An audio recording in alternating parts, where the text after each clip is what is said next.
Good evening, everybody. Good evening. 'Tis I, the old geek. First stream of the week. And I'm joined by Q and Joker. Oh, Leaving chat with us. And over in chat, I see we've got Andy. We've got Halakar. We've got 6 people watching. So the XP grind has already begun. But yeah, it doesn't roll over, does it? Which is a bit crap, really. I know, how dare it? Yeah. It really is a bit meh. Oh well. It's a bit of fun.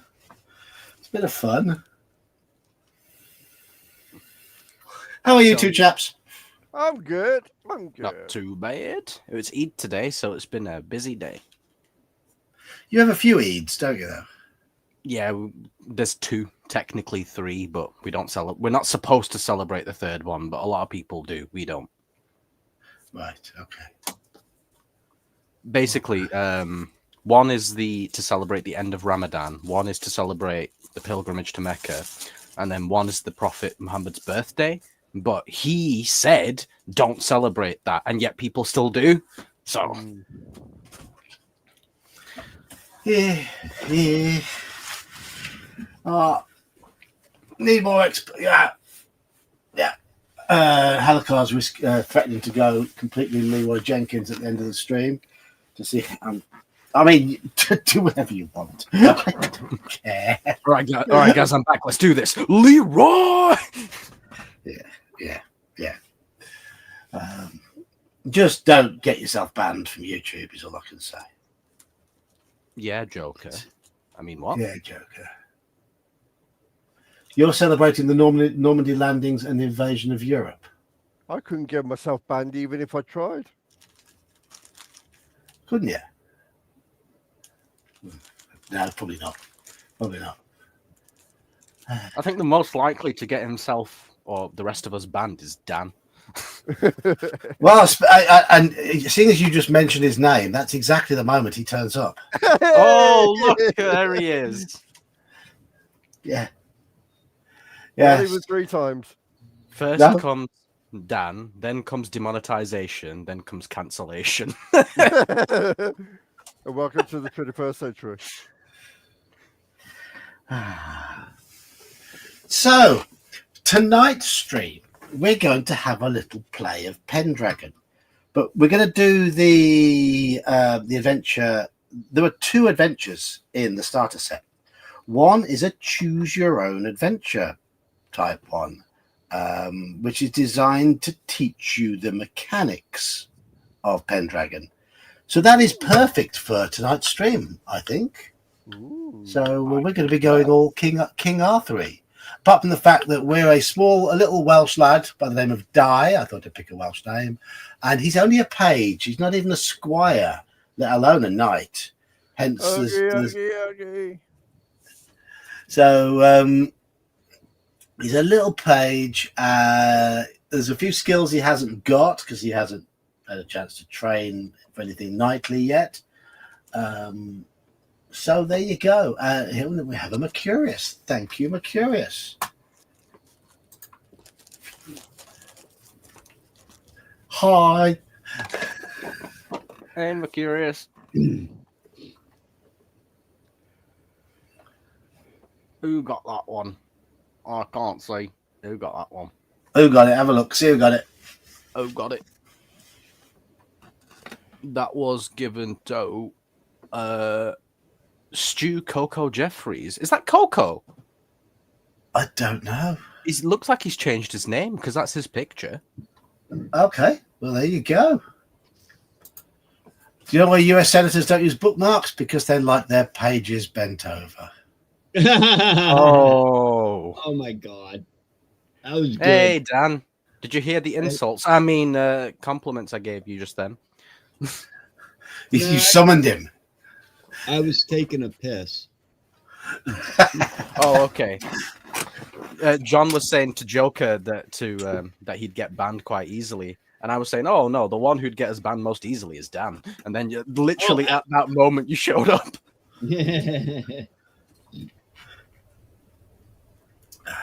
So, Pendragon, it is set based on Arthurian legends. There's all sorts of knightly virtues. The idea of the game is to gain glory. And it's generally preferable to do it in an honourable way. But you don't have to, because dishonourable knights can still gain glory. Sort of an infamy style of glory. So how do you gain glory by doing glorious deeds, slaying beasts, winning duels, rescuing maidens, all that sort of thing. Kind of like they did in the movie, banging your mother and stuff like that. Oh yeah, absolutely. You gain honor if you do it in an honorable way, but if you're dishonorable about how you do things, you lose honor. Now, a lot of honor comes from your traits. If have a look, for example. Oh, thank you, Daniel. Oh, Daniel. Let's have a look. That's in honor of my daughter graduating high school this evening. Fantastic. Fantastic. Daryl Eret, Victor Vereed, Mike Demart, Unshelled Pity, and Michael Bailey. I know 4 of those names. So there we go. 4 of those names. Do the knights eat ham and spam and jam a lot? Yes, you can make them do that. Yes. So thank you, Daniel. Thank you. So let's have a look at this character sheet. If you see here, you've got a list of traits. Let's see if it scrolls down nicely. And each trait has its opposite. Merciful, for example, has cruel. Just has arbitrary. Honest has deceitful. When you try to solve a situation with a trait, you roll a d20. Equal to or lower than your trait, you succeed in doing it in the chosen way. However, if you roll higher, you then have to role play, often achieving your aim, but by doing it in the other manner. Okay. So you already know what the consequence of failure is going to be. Yes, you do. The consequence of failure is going to be pretty much a loss of honor. Now, you can only gain glory if somebody sees you do the thing. So if you have a duel with the toughest knight in the land, and nobody witnesses, nobody sees it, nobody knows about your glory. It's all about people telling stories about you. And thus, your knight's personality can be shaped by how you try to apply the traits, but also the whims of the dice.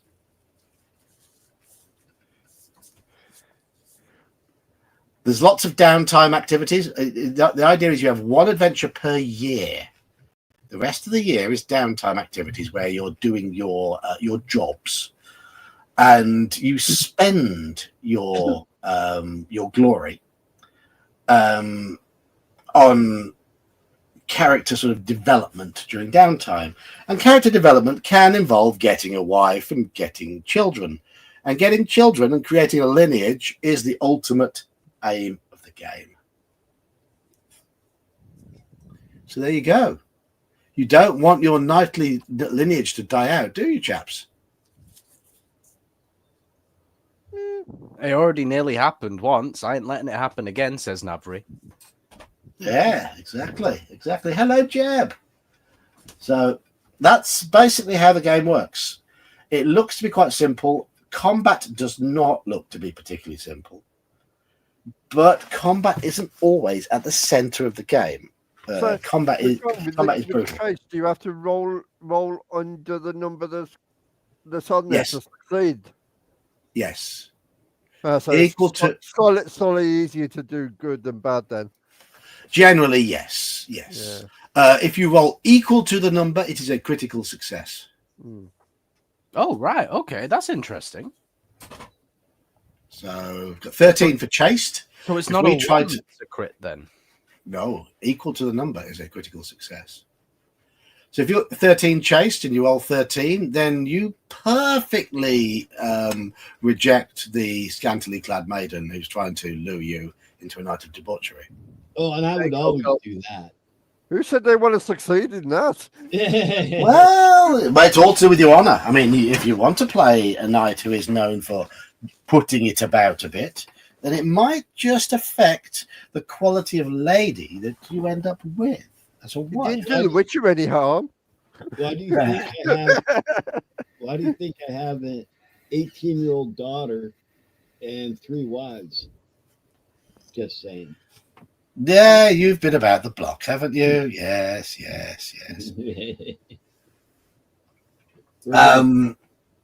We're gonna Yeah. Oh no, I tripped and fell, and she caught me. It was you, Coco. Right, okay. That reminds me. Remember the Little Britain sketch with the MP who keeps getting caught in compromising situations? Yes. Sebastian? Yes, Prime Minister. Yes. Yeah. Right, so that's how we go. But we are playing a young page boy in this one who aspires to be a knight.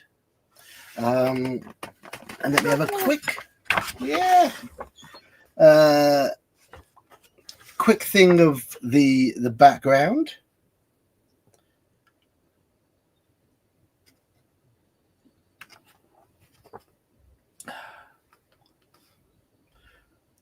So, wait, You're playing the part of a page serving in the household of a kindly aging knight named Sir Ector. His manor lies nestled in the wilds of modern-day Wales, in a tiny kingdom called Pendragon. Pages are young boys and girls between the ages of 7 and 14 who learn the ways of courtly life by observing their elders and doing menial tasks for them. After serving as pages, most girls become handmaidens to ladies, though some may pursue a martial path and become squires. Boys almost always become squires, though the runts and third-borns of the family are sometimes sent off to the priesthood. Now that you are 14, you are among these pages at court who dream of soon becoming a squire to a great and noble knight. Sir Ector has 2 squires in his service, his sons, Kay and Arthur. There we go. That's enough to really That's be not the second going. name I thought you was going to say.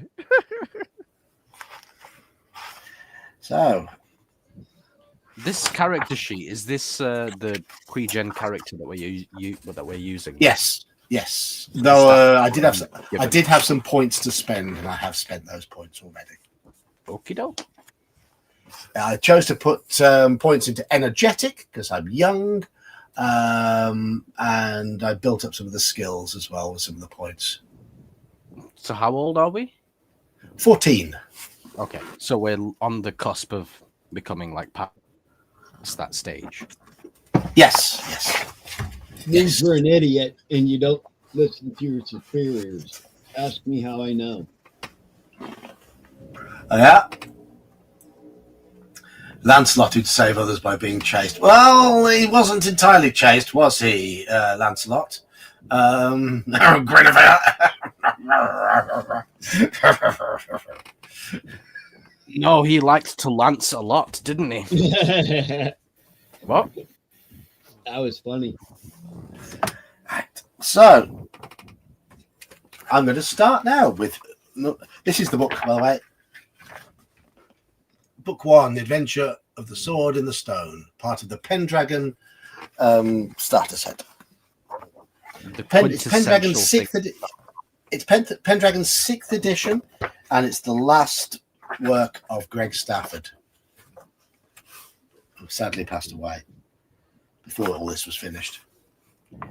Sir Ector's manor is built on the ruins of an ancient hill fort in the country of Pendragon.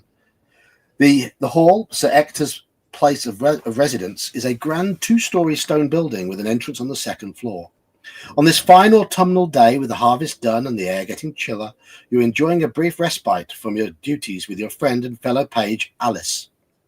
The two of you are sitting near the warmth of the central hearth, playing a game of improvised drafts using river pebbles, when the main door to the hall flies open. It's your friend Arthur, Kay's younger brother, and his fine features are lit up with excitement. He beams at you. Kay wants to do quintain practice, and I asked if you could join us, and he said yes. You leap to your feet. As a page, you are not allowed to practice martial skills with the squires. Kay, the senior squire of the household, must be feeling magnanimous. The game of drafts is forgotten, and you and Alice run outside with Arthur. The knight is, if nothing else, a mounted warrior, and the knight is most fearsome on the battlefield as part of the massed mounted lance charge.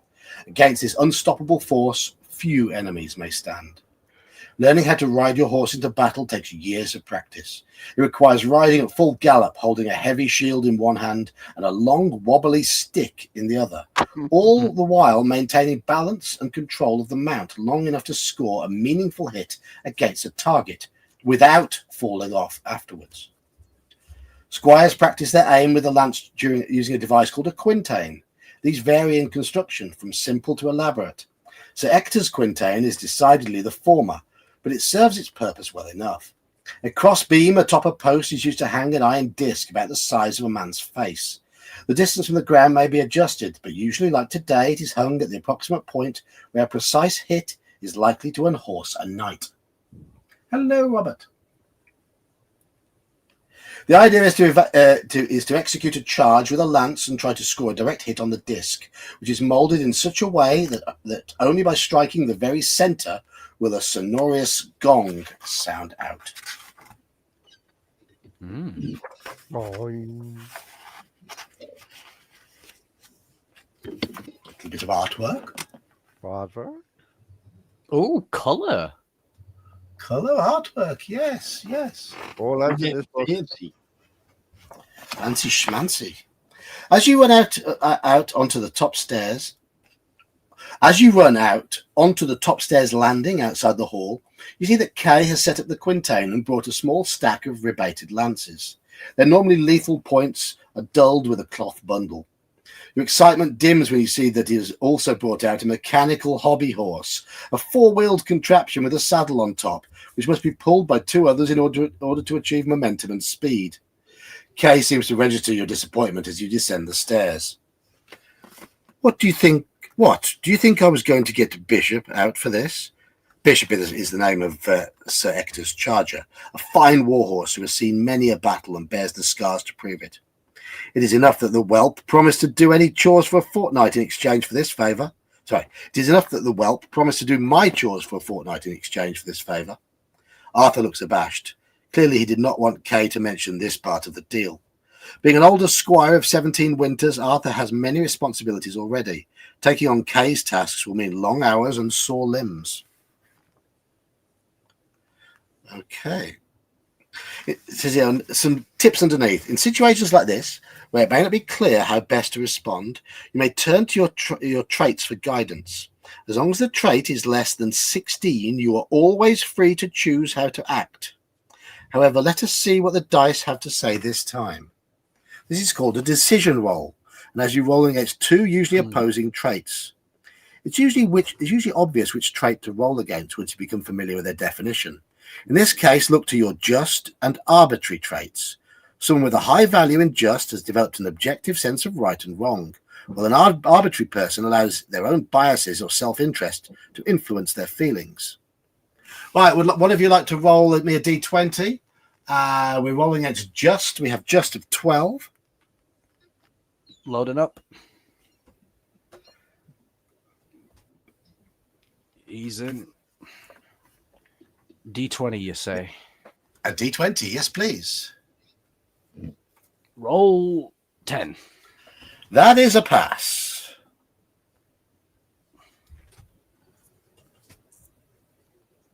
So, if you rolled equal to or less than the value, you are said to have succeeded in that trait. We didn't fumble. We didn't crit. We just passed. It's good. Yeah, if you succeed at just go to 3. Kay is 7 years your senior and has at least 2 stone of weight on you, but you feel you must say something. If this comes at the expense of Arthur having to do all your work for you, Kay, then I don't want it. You feel your eyes flash as your heart pounds inside your chest. You would love nothing more than to take a shot at the Quintain, but not at the expense of your friend. Everything is quiet for a moment. You see that Alice has come out onto the landing and is watching the whole scene, which makes your cheeks flush bright red. Kay's expression is one of utter bemusement. Fine, he says at last, with a shrug. For one fleeting moment, you think you might have won this standoff. I guess this doesn't matter to you as much as the whelp said it did. Still, it would be a shame to waste my setting up of the Quintain. I'll take a few passes with the lance, and you and the whelp can pull me. The whelp, I guess he's talking about his younger brother. Turn to 6.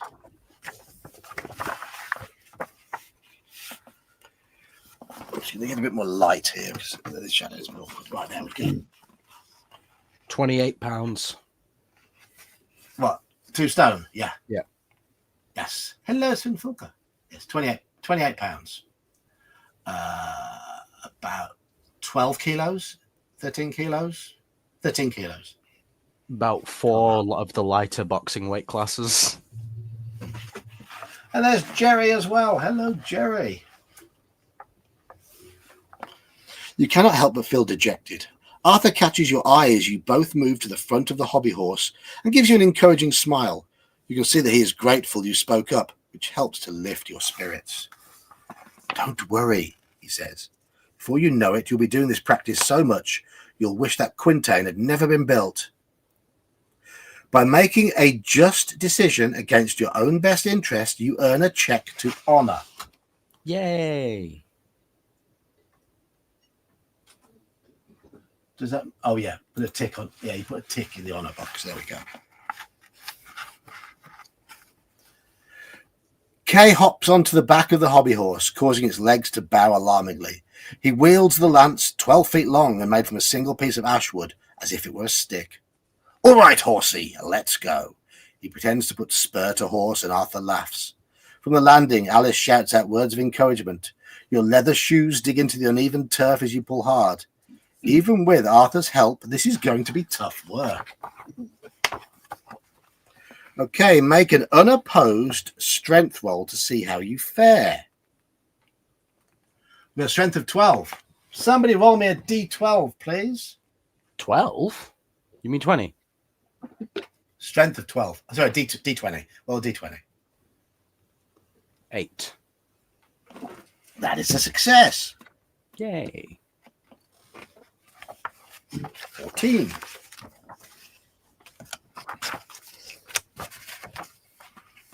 You put everything you have into pulling the horse, and despite the bumpy turf underneath Kay's bulk, you and Arthur managed to get it up to a decent speed. You can see the cloth-covered tip of the lance sticking out above your head, and entertain the ludicrous thought that this is what all war horses must see in battle. Then the lance strikes home, the metal disc ringing out to indicate a perfect strike. The horse slows to a stop, and Kay hops off. That's how it's done, children, he says, starting to walk off, leaving the tidying up to you and Arthur. Go to 17. Without warning, the air is split with the blast of a horn. Your petty concerns and squabbles like soap. Your petty concerns and squabbles pop like a soap bubble as you all turn to see the lord of the manor, Sir Ector, riding up from the village of Caer Guy, his household knight, Sir Jonas, riding behind him. Most knights in Britain serve in the household of a lord, thus their name. They are also called bachelor knights, from bas chevalier, meaning low knight. They are nonetheless members of the nobility. To reach even their rank puts one in an exclusive group of warriors sworn to defend those who cannot defend themselves and pledge their swords to the service of a nobleman or lady. Sir Ector, an aging knight, looks to be in good humour. He reins his horse to a halt near to where you were practicing, and he hops down. I have word that our king, Marwan, and his court are to pay us a visit in 2 days' time, to stay with us through the feast of St. Andrew. Tomorrow we go a-hunting for boar. The king must have a grand feast of welcome when he arrives. Quintain practice is over. A boar hunt is always an event that requires the full support of the household. And you, Alice, Kay, and Arthur rush to follow Ector into the hall and find out what is expected of you. I'm guessing, chat, you'll have some decisions to make at some point, but at the moment, we're just going through a preamble and with some basic mechanics. Today marks a week before the Feast of St. Andrew, and the morning dawns chill and grey. You rise from your customary bed, a soft pile of straw in the corner of the hall that you share with the other pages, and help the squires get the hearth fire stoked up, among other menial tasks. Sir Ector is also up and moving about, preparing for the hunt in consultation with Sir Jonas. Hunting is Ector's favourite sport, and he employs a huntsman, a gnarled old specimen called Glyn, to help him with his efforts. Oh, no, I've just noticed something. I've called our page Di. Glyn is up at the hall at dawn, along with Di, the dog boy, to discuss the day's prospects. I'm doing this called Di as well. Okay. Common Welsh name. Considering the season, all agree that boar will be the most likely quarry, but they will not know for certain until they see the tokens. The hunt you have gathered has a lexicon all of its own, with words like unharbouring, fumes, a bay, and so forth. Although you have seen many hunts set out from Ector's hall, this is to be the first time you are invited along on one, and your stomach is far too unsettled to take the bread and small ale on offer for the morning's fast breaking. Arrangements are made, and the hunting party assembles outside the hall. The knights and squires are dressed in their gambesons, thickly quilted cloth armour that provides some small protection against the beasts of the wild. Each carries a special spear called a boar spear, which features a long, sharp iron head and a sturdy metal crosspiece positioned about 18 inches down the shaft and intended to prevent the wild boar from running up the spear and goring the hunter. Sir Ector has spun fireside tales of companions lost to the savagery of the boar and its razor-sharp tusks, and your blood runs cold as you think of what it would take to bring down such a wild beast. You walk alongside Di, who has his hands full managing the estate's pack of baying, running hounds. To your other side lopes Aron, the great shaggy coo, or wolfhound, who is a great favourite of everyone in Ector's household. He's as big as you, but as gentle as the lamb. His presence reassures you, for he is as brave and true as any noble knight. The air is fresh from the rains overnight, and as you walk across the vale, the clouds begin breaking up, allowing some golden sunlight through. To the east, you see the golden rays reflecting off the surface of Llyn Tygyd, the mighty lake that forms the headwaters of the River Dee. That's Lake Bala, for anyone who knows Wales. It's the Welsh name for Lake Bala. Llyn Tygyd. It's probably Llyn Tygyd, but I can't pronounce Welsh perfectly. It is said that beneath its waves lies a sunken city, and some nights you can see the lights of the building down in the depths. That's what Kay's always claimed, at least. You and Arthur have snuck out a few times, but haven't seen anything so far. Aside from the scattered towns and villages and their farm and pasture lands on Sir Ector's estate, most of the vale is like woodland, and you are making for one of such patch of forest now. A boar took out King Robert in Game of Thrones. I've not watched Game of Thrones. It's got too much blood and guts in it, unfortunately. And I'm squeamish. I suffer from squeam. No, it sounds like you suffer from a little thing called little bitchitis. Yeah. Sorry. Thing is, I can talk about blood and gore quite happily. I just can't witness it. That's the thing I find really strange, though. Like, John, you're actually, fine dishing it out, but not experiencing it. And I'm John finding watched it. this just for the women alone. I mean, I'm happy playing in a game which is gory, as long as it's all just verbal. I don't want the visuals. Anyway. What about the sounds? Because for me, the sounds are the worst thing. I'm not bothered about the sounds. Like I can see the most fucked up thing ever. If I can't hear it, it doesn't really affect me that much. But if I can't see anything, but I hear the sounds, I'm like, ugh, oh God, what is that? Our sounds are fine. It's seeing it. Glyn and his assistants from Care Guy have got a head start earlier, and you see them approach bearing the fumes, in brackets, excrement, of a boar inside the rim of their hunting horns. So they found some boar shit, basically. So Ector dismounts and confers with Glyn the hunter about the best approaches, the location of the boar's lair, and so forth. The air is electric with anticipation. Kay approaches you. You see he's holding a sausage link. He tears it apart with his teeth and offers you half. You should eat something. Hunts can last all day. Kay does have his moments of compassion, occasionally. As you eat, he explains the different calls of the huntsman's horn, how it is used to gather the hounds, to signal the other hunters, and to announce the death of the quarry, in addition to sundry other uses. Every knight and squire carries a horn for hunts. Hunts often range over vast distances, and it is easy to get separated. Arthur has drifted over during the conversation as well, listening to Kay while leaning against a spear. You should stick nearby to me and Sir Ector, says Kay. If you get separated, just listen out for our call.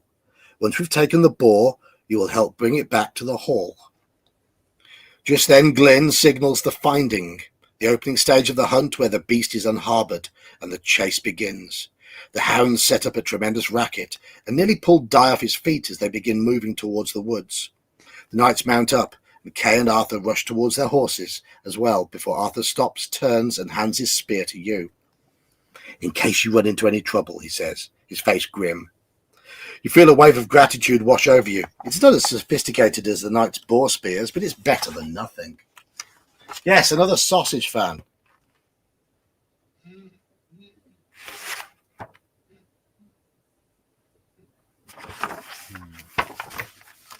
Gripping the spear, you break into a trot on foot, keeping up with the knights canter towards the woods.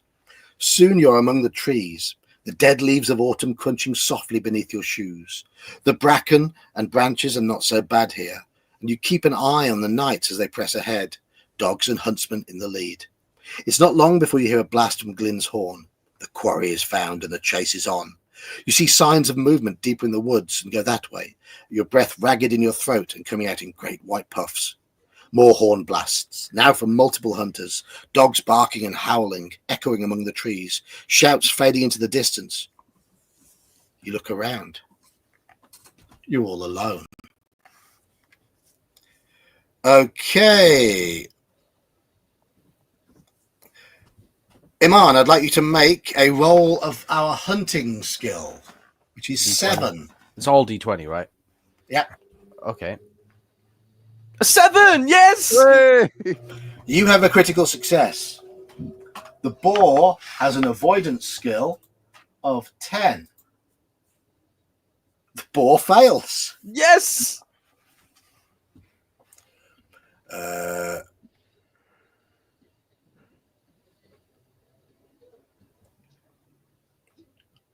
You're trying to both succeed at your own roll, hunting, and roll better than the boar's outcome if he succeeds at his avoidance roll.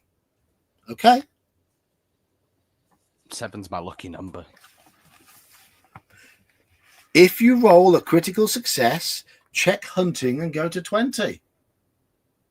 There we go. Let's fucking go. Let's go. Let's go. Let's go to 20. You enter a clearing ringed by golden-leafed mulberry trees. Then you see it. In the shelter of one of the great trees, a pair of hateful porcine eyes staring out at you. A terrific snort sets the leaves and your knees to quivering, and then, without further preamble, a massive boar as big as yourself comes charging out. Its blade-like tusks glimmer even in the dim woods and look like they could gut you with a single swipe. Make a roll against your valorous trait. Our valorous trait is 15. Uh-oh. Oh no. Uh-oh. I got a 17. If you fail, roll against your cowardly trait. It's 5. So I need to, what, roll 5 or under? Oh, fuck.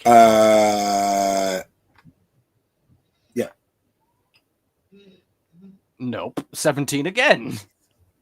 If you fail, go to 34. No, it went from critical to so bad.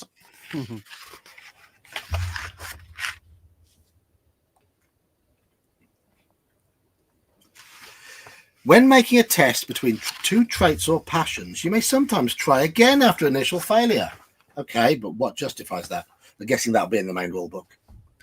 Do we still wish to fight the boar? Or do we wish to run away?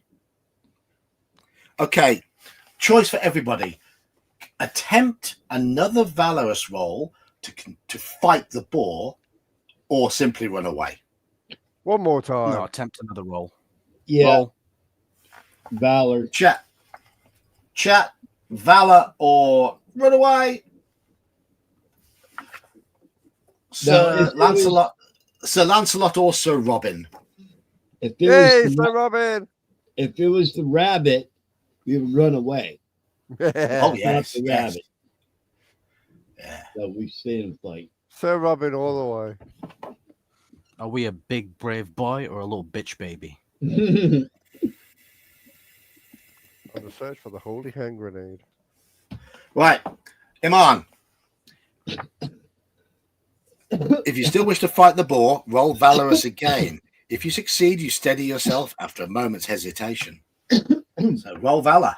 15 or lower. Yes. Yes. So we sort of we just let little bit of poo dribble out, didn't we? There. That's Just got a little bit of Yeah. sphincter tightening. That's all. yeah, a little bit of poo. Shake it off. All right, let's go. As if by instinct, you drop the point of your spear towards the charging boar and brace the butt end with the arch of your right foot. Half a heartbeat later, the beast crashes into you. Okay. Proceed to your combat roll. Make an opposed roll. Your spear skill versus the boar's charge attack of 15. What's ours? Our spear skill is 6. Oh, fuck. Oh, wow. Oh. It could be urine, yes. We could have, yeah. Where's that on the character sheet? Oh, that's a fail. 13. Spear, the character sheet's bottom right. What's yours, John? Let's have a little look. Of course it passes. Okay. Oh, yeah. Combat down there. I see. If you lose, go to 26. Sorry. Hooray. I told you D20s don't like.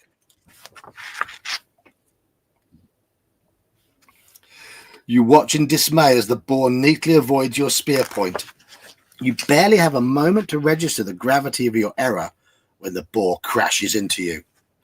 Go to 29 to find out how much damage you take. Oh, fuck. Okay. Roll 5d6, please, Iman. Fine, okay. If the boar had rolled a critical success, it would have been 9d6. Jeez. Damn. 15 is not bad, to be fair. Your padded, we've got a padded Akaton. I've never seen that word before. I'll have to look that up. Provides a meager 2 points of armor protection. So subtract 2 points to make that 13. Then deduct the difference from your hit points. Okay. Ouch. Oof. Thank you, Svinfilka. Tusk to the testes, yes. Cheers, mate. Now I know why there's a lot of corrosing and recuperating. Mercurius has got out his own card. Have you played this before, Mercurius?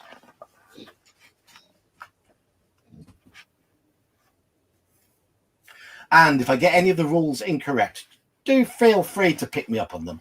Be as pedantic as you want, because I intend to run this. So this is my first time really sort of going with the rules. So if you took more than 15 points of damage, or your hit points are less than or equal to your unconscious value of 7, then you are later found insensate and feverish and brought back to the hall, where you spend the next few weeks recovering from your injuries. Otherwise, nothing else. All right. Okay. We've took 15, so not more than 15. No, we took 13 because of the armor. 13, yeah, the armor, of course. So, okay. So what happens? Otherwise, go to 35. So the boar has hit us. Okay. He's only read it, not played it. Everything has gone deathly still. The boar is circling the clearing, eyeing you. You keep your spear up in guard position as you turn, matching the boar's movement. Blood thunders in your ears, and your breath comes in ragged gasps. You're hoping the boar will simply run off, but instead it stops. It paws the ground, lowering its snout and brandishing its tusks, snorting with rage. It means to kill you first. Then a great throaty bark, and Alorn, the wolfhound, is bounding into the clearing. In an instant, he is on top of the boar, his great teeth tearing at its great hide, drawing rivulets of crimson. The boar wheels, trying to get at Alorn. You cry out, but the noise of galloping hooves overwhelms you. Sir Ector and Kay ride past you to either side, and swiftly their boar spears join Alorn in harrowing the beast.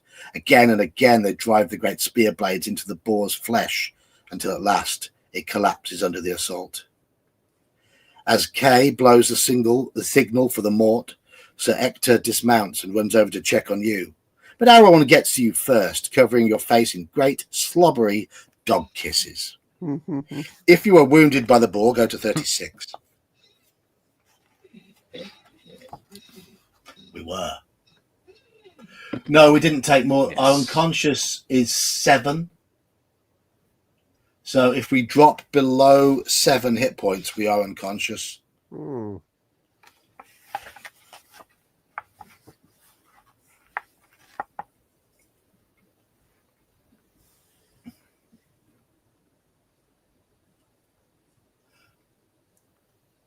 It's Ackerton. Okay. Ackerton, Padded Jack, Paw Point, Pattock, Hostment, or Arming. I've heard that term, Arming Doublet and Gamberson. Padded Jack, I've heard, but I've never heard it called an Ackerton before. Okay.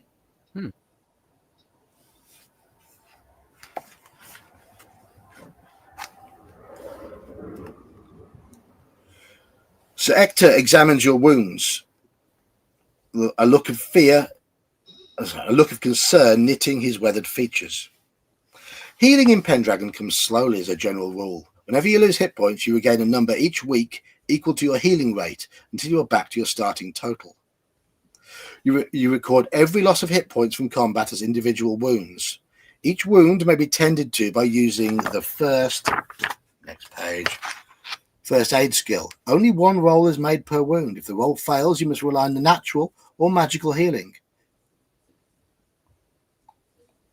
Okay. Iman, can you roll for Sir Ector's first aid skill? Does that mean we only get to roll what was per day kind of thing?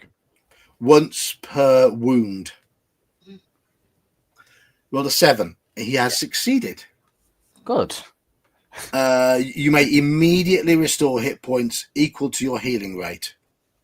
God, that's nice. Cheers, Hal. So, see you, Halakar.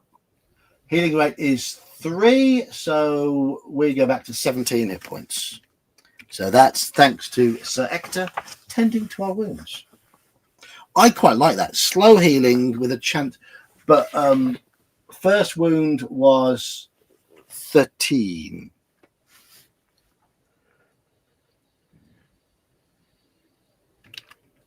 Does that mean we can't treat the same wound till like tomorrow kind of thing?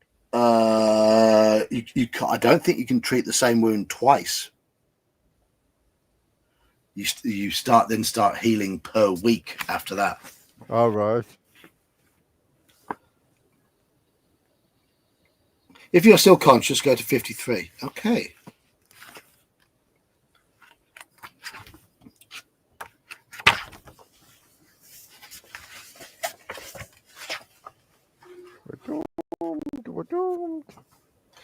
The boar lies dead, its blood soaking into the leaf-strewn ground.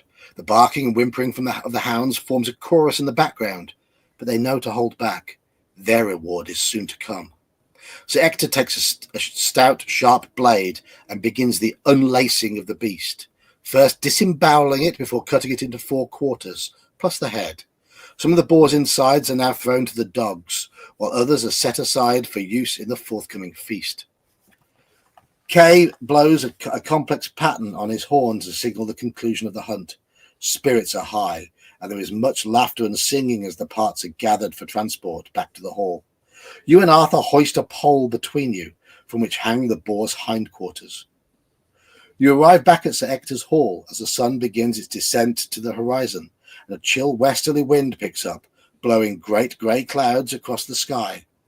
Within, the hearth fire blazes, and you, Kay, and Arthur warm your hands, beaming at each other. Wash up, barks Sir Ector. No time for dilly-dallying. The king arrives tomorrow, and there is much to be done.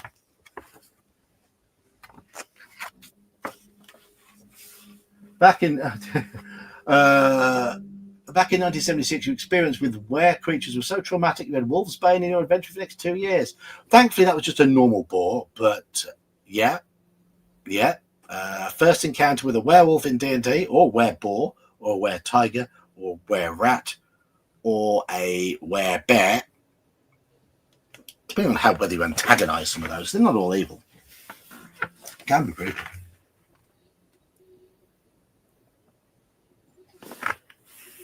My first encounter with a were creature in D&D was in B3, Palace of the Silver Princess. And what was it? A werewolf. Okay. A were-bear. That's interesting.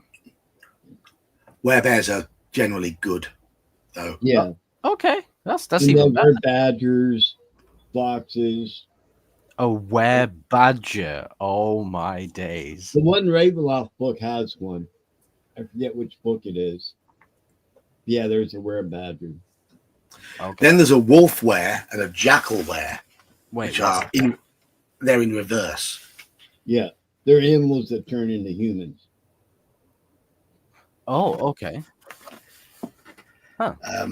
Werewolves tend to be bad. Were-boars tend to be neutral but aggressive. Were-rats tend to be evil. Were-tigers tend to be neutral, and were-bears tend to be good. They tend to be sort of forest protectors.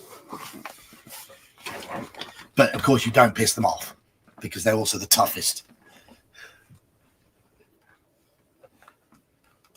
Were-badgers? They also have were-sharks.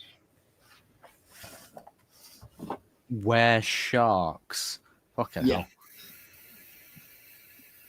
hell. Okay. So, where was we? 54. Where Oh, are we? Where are we? Where? Were-bear? Indeed. There-bear. Here-bear. Anyway. Everywhere, bear. Oh, it was a were-boar. One of my group, my old AD&D group, had a character who needed to be cured from lycanthropy.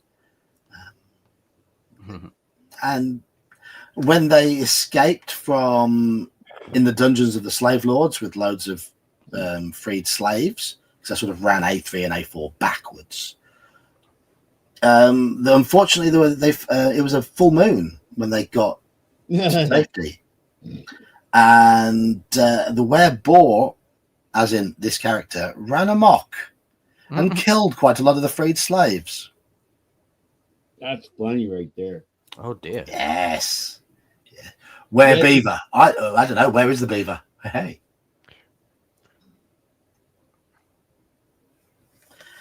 So, the morning dawns under patchy rain clouds, and all you want to do is stay snuggled under your bearskin blanket and rest your aching muscles.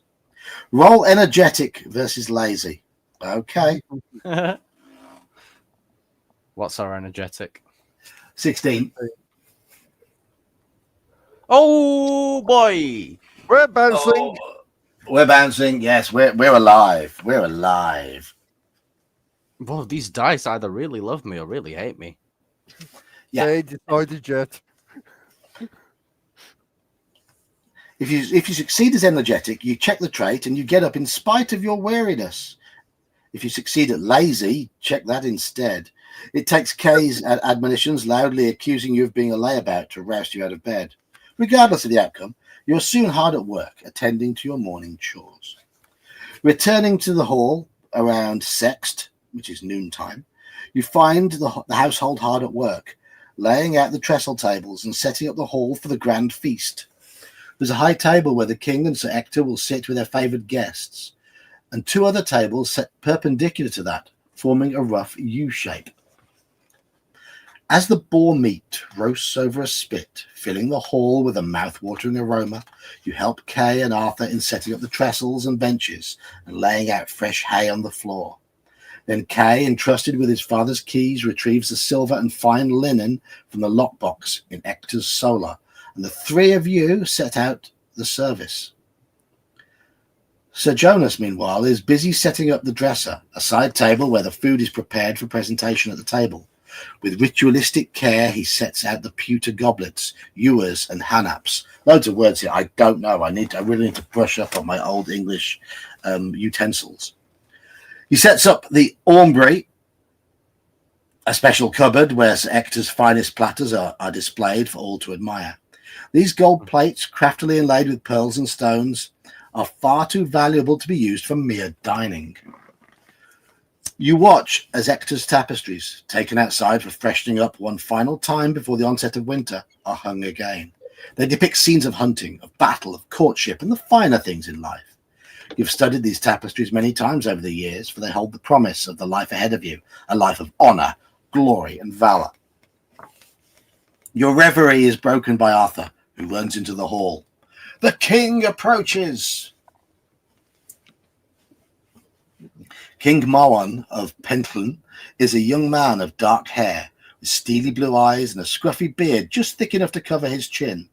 He's typical of the kings of these parts, more a tribal chieftain and a warlord than anything. He has come with a small train of knights, warriors, ladies, maids, attendants, and grooms, all of whom quickly fill the hall. As Sir Ector bows the king into his hall to the accompaniment of a trumpet fanfare, offering him rose water to wash his hands and face, your gaze falls upon the most remarkable member of the king's entourage, a dirty runt of a boy, dressed in goat skins, a herder by the looks of him. He catches your gaze, winks at you, then disappears amongst the throng. Your attention is drawn by Sir Jonas, who serves as Ector's steward, an officer who oversees the estate's food, fields, and flocks. He's doling out assignments for the pages and squires. Okay, roll courtesy, please. We have courtesy of 10. Oh, 9. Yes. That's fine. That's fine.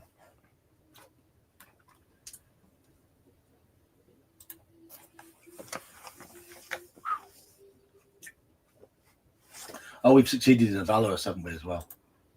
Yes. Your spirit soar, Sir Jonas tells you that he thinks you have grown courteous enough to serve at the table. You stand by as food is brought out by the other pages from the kitchen and laid out on the dresser. The roasted boar's head, its mouth stuffed with the small russet apples native to the Pendragon, is the centerpiece of the high table. Your job is to prepare and serve hippocras, a hot spiced wine popular during the colder months. You have done this before for Sir Ector at Yuletide and go about your new duty with practiced ease. Having filled a pitcher, you begin moving amongst the knights and ladies who keep you very busy filling their cups. The aroma of the food already out on the table is intoxicating, and your stomach grumbles resentfully. You know that you will have to wait until after the feast for your portion, but this is cold comfort as your eyes wander over roasted boar in ginger sauce, marrow fritters, meat jellies formed into the shape of Sir Ector's coat of arms, lampreys in sauce, custard tarts, almond omelettes, herb fritters, sliced cheeses, and haslet, the roasted entrails and genitalia of the boar. Oh. Yum. I just like how they end it with the genitalia. Yes. You need some sort of distraction from all the food. Do we try to impress the nobles, or do we prefer to eavesdrop on the conversation at the high table? So impress or eat. Or Impress use or the lasso? Listen in. No. Listen in. See, so do we impress or eavesdrop? So we've got an eavesdrop from Daniel. Yep. I know I should be good, but I want to listen. You want to listen? Iman? Yes, eavesdrop. Eavesdrop. We've got an eavesdrop from... Hanap is an obsolete Norman French term for a large drinking goblet made of precious materials such as gold or silver. Okay, thank you, Mercurius. I know what a ewer is. It's a large... I know. A ewer is a word I've used in Scrabble quite a lot. Curious being the fountain of knowledge That's- tonight. I use the word "you" a lot. I really do. You're going to get it if you don't shut up. No, I tell my kids, you were going to do the dishes, you were going to do the laundry, you were going to do the sweeping. Yep.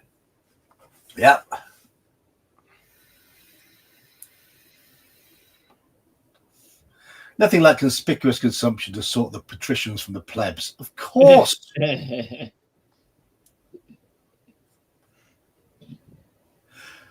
Mercurius has just admitted to using Google. Ah, okay. Now, Mercurius, I know from seeing things that you pop up on Twitter from time to time. I don't go to Twitter very often. But I'd imagine you're quite a learned man when it comes to things history related, judging by the sort of stuff you tend to post on there.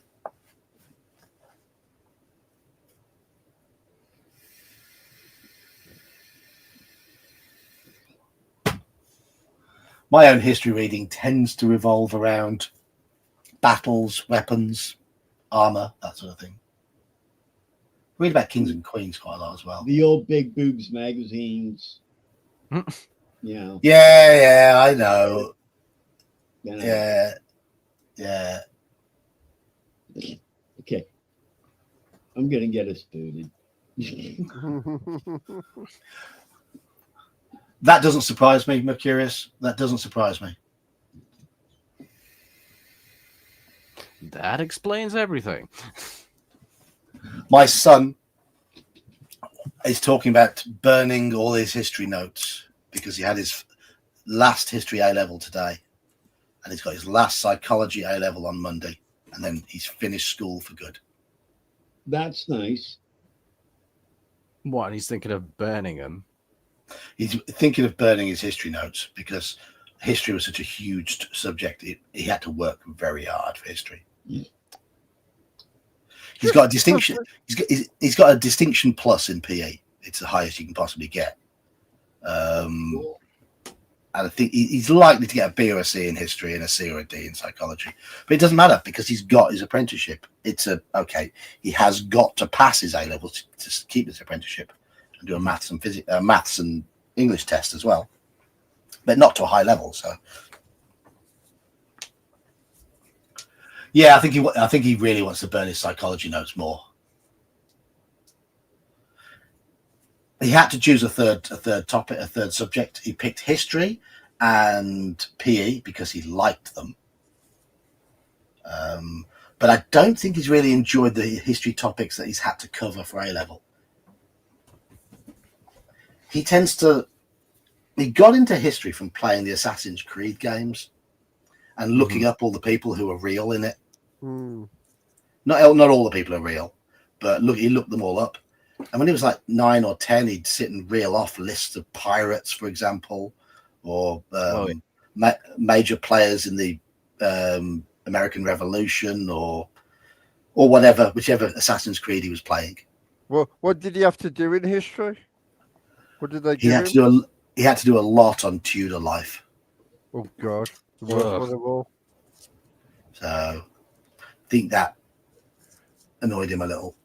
Schools these like days are purposely avoid the Hitler Revolution these days. Yeah, I think probably. I mean, but knowing my lad, he would have knowing my lad, he would have liked to have done things like the English Civil War or the Wars of the Roses, that sort of thing. That sort of thing would have interested him more, or the age of piracy. I know he's interested in that. And Wild West as well.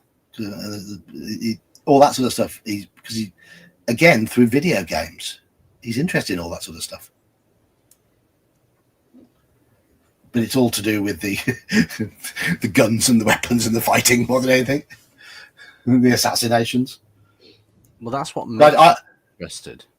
Yeah, I did ancient history for my A level, and we did Romans and Greeks.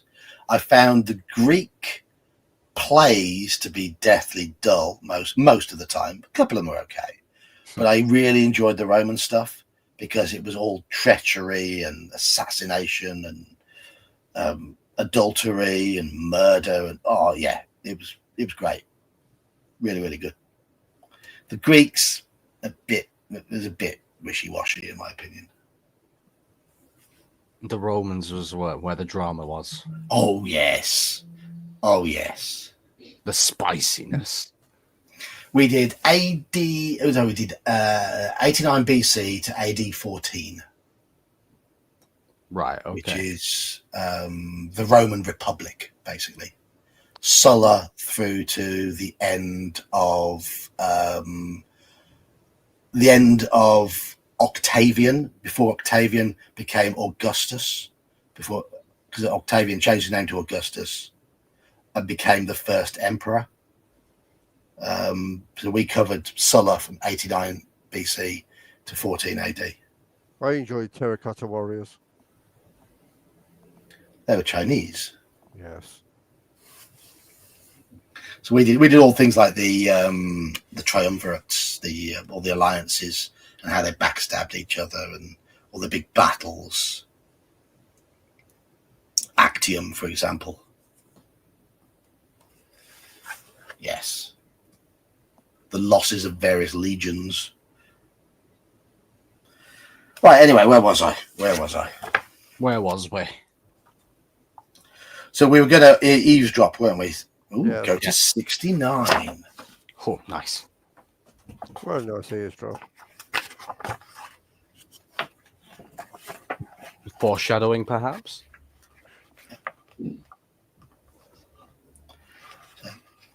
For example, Caesar was never a Roman emperor because the empire didn't exist. It wasn't. It was a republic then. Anyway, as you move amongst the revelers, you do your best to stay invisible. This is what is expected of a page serving at a table, of course, but it also allows you to eavesdrop on the conversations of various lords and ladies. Most of the talk seems to be centering on some. Excuse me. The burps. Most of this talk seems to be centering on some sort of upcoming event in Londinium. Make an intrigue roll to find out what you overhear. What's our intrigue? Intrigue is 9. Nope. Try double that. If you fail, get a 72. This is what we hear. Sir Ector, will you fight in the Londinium tournament? Your mind wanders as Sir Ector gives his answer. Tournament? Isn't that when knights pretend to fight each other? Anyway, what of it? Londinium is so far away that it might as well be Rome or Jerusalem. Go to 74. Oh, we have feasting. That's probably us in the background. She looks happy at the back. It might even be us in the background. I don't know. But there we go. Drinking and flirting. There's a map on the back. There's a map. Map. Anyway, Ooh. where were we? So, go to 74. So there's a lot of reading and not many choices in this, but I'm guessing it is teaching us the game. Mm-hmm. Hey, the story is great so far. Yeah.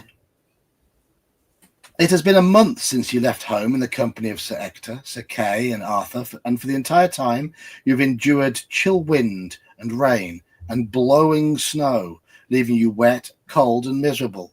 You've thought off. Hang on, we recover our hit points then, don't we? It does say your hit. It's been a month. Healing rate. So we've recovered 12 hit points, which takes us up to. Oh, that's it. Yeah, 27. but then Yeah. If it's been a month, we recover 3 per week. But for the entire time, you've endured chill wind and rain and blowing snow, leaving you wet, cold, and miserable. You've thought often of home, dreaming of the warmth of the hearth and good company. Alice made you promise to tell her of the sights of Londinium. You have that much to look forward to when you return, at least. Your journey began on the rough trail that follows the course of the River Dee out of Penllyn to the City of Legions. For those who don't know, the River Dee is North Wales. If you look at a map of the British Isles, find Liverpool, the Mersey estuary, and the River Dee is the river directly west of that. It's just over the border from England into Wales. Oh, yeah, another one. Yeah.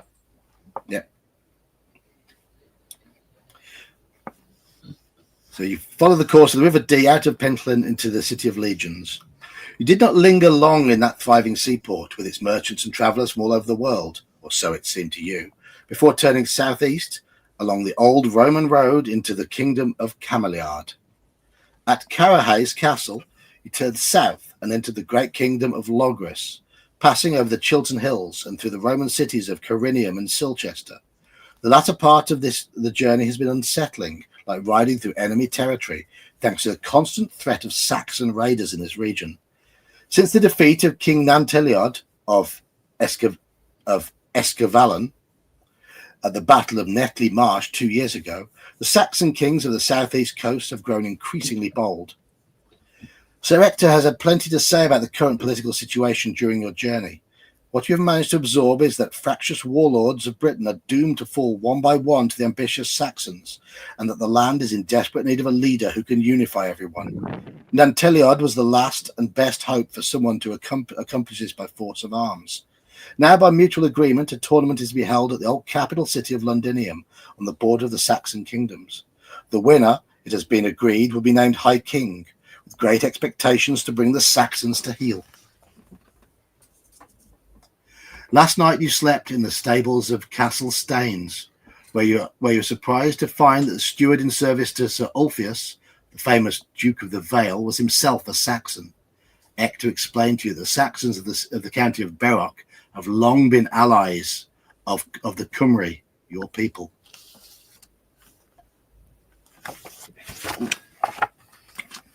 It's the kings and warlords, Saxon and Cymry alike, who visit so much woe upon our lands, he said with a sigh, staring into the hearth fire of the great hall at Staines.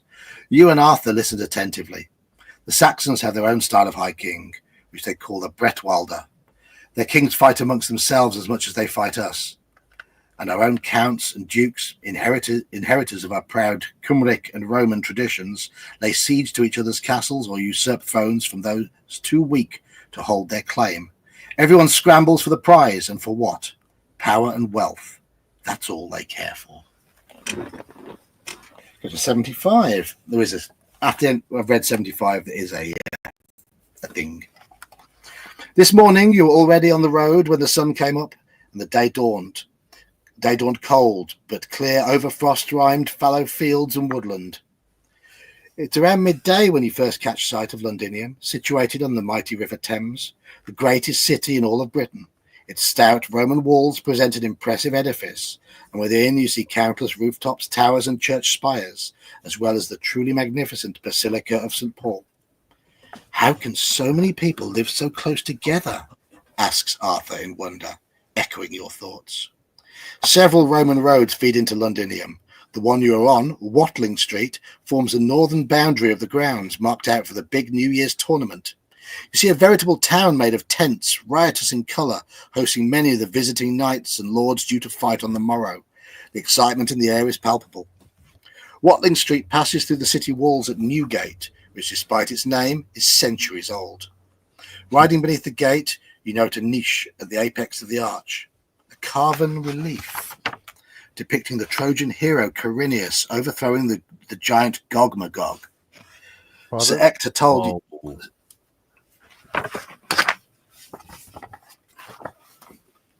I thought Gog and Magog were two separate giants. Yeah, same. Okay. Sir Ector told you this story during your journey, and you reflect that ever since the arrival of Brutus and his Trojans, Britain has seen many waves of invaders from across the sea. You are shaken from your reveries by the sight of the street beyond the gate. Buildings as high as 3 stories crowd in from either side, and in the street itself throng men, women, children, horses, asses, dogs, pigs, all in what seems to be a great swirling tumult of jostling, shouting, squealing, braying racket. Kay, go see about lodgings, there's a good lad, says Ector, seeming a bit overwhelmed himself. We will wait for you in the courtyard of St. Paul's, just ahead.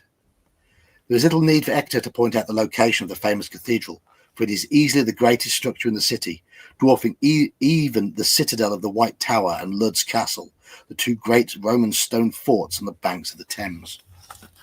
Sir Kay and Arthur carefully guide their mounts through throngs as you and Ector make for the cathedral. As soon as you enter the courtyard, the noise and chaos of the city seem to fade.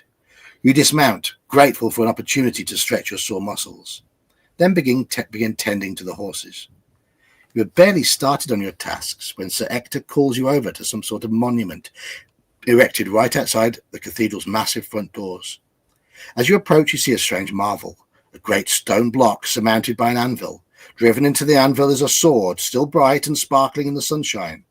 Sir Ector brushes aside a bit of snow on the shaded side of the block and points to some letters carved into the rock. Like most members of the knightly class, you lack clerical education and do not know your letters, nor does Sir Ector for that matter, but he has heard others tell of the inscription's words.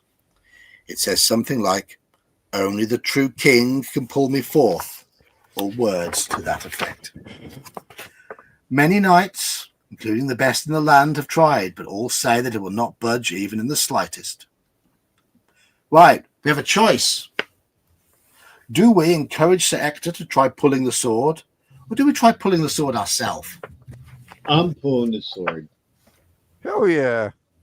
No, Sir Ector. Now, we pull it.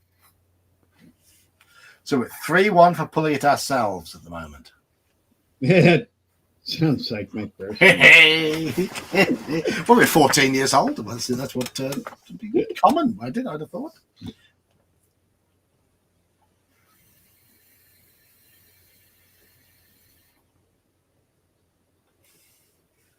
That's around the sort of age that most boys just sort of start discovering that side of life. And guess what I have? A 14-year-old son. Yes.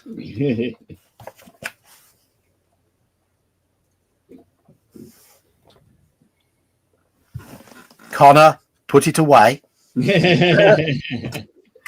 He'll get you into trouble one day. The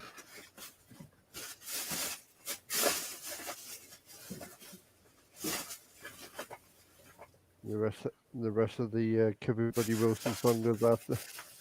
Yeah, Coco with some reason. Thank you. Well, that makes it 4-2. 3-2. 3-2. Ric Flair's diagnosed with cancer. Was he a wrestler? I've heard of him. Yeah, he was. Coco Beware. Yeah, he walked around with a parrot strapped on his arm, and he would it was actually kind of mean because he would move his arm up and down quickly, so the bird had to flap its wings to keep its balance. Oh. He was actually kind of an asshole. Robert, we haven't got debt cord, sadly.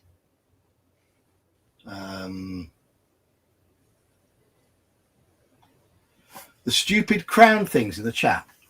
What crown things? The number 1, number 2, and number 3.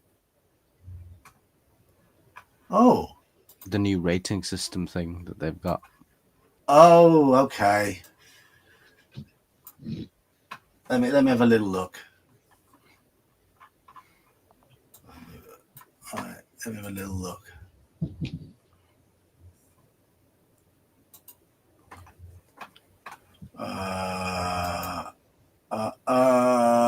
YouTube.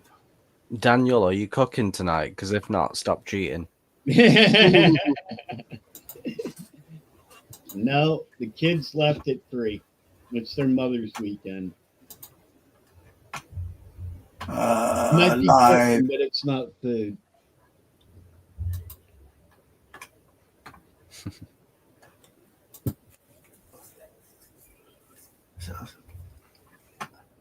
Oh, I can see these crown things. Yeah. That's the community thing.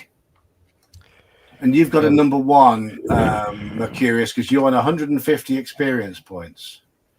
It's a thing they've added to YouTube. Because who the fuck knows why?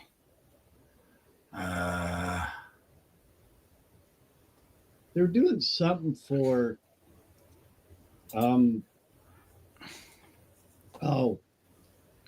not YouTube. No, it can't be disabled. It's just a new feature that they've got. Is that what it is? Yeah. Discord has something like that. The one group that I play my Walking Dead game with, we have a Discord channel so we don't blow up our message board on the game. And it keeps saying I advance the level on whatever, I can get whatever gifts. I'm like, what the hell is this? And what kind of gift am I going to get? What, a freaking new smiley face symbol? I don't know. Yeah. I could put a few more symbols in there. What we got? We have got, yes. Are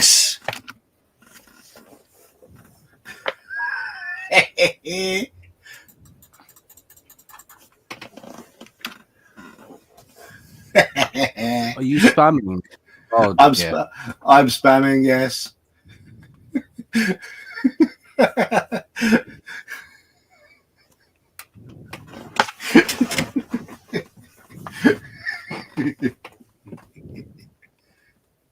Right. Okay, so we're at is it 4-2 at the moment? I think we're at 4-2.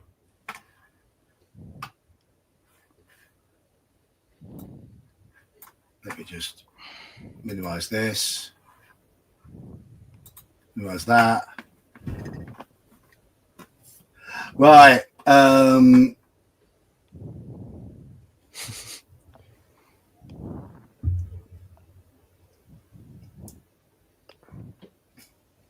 Yeah, we're at 4-2 for pulling it ourselves. Anybody else want to vote?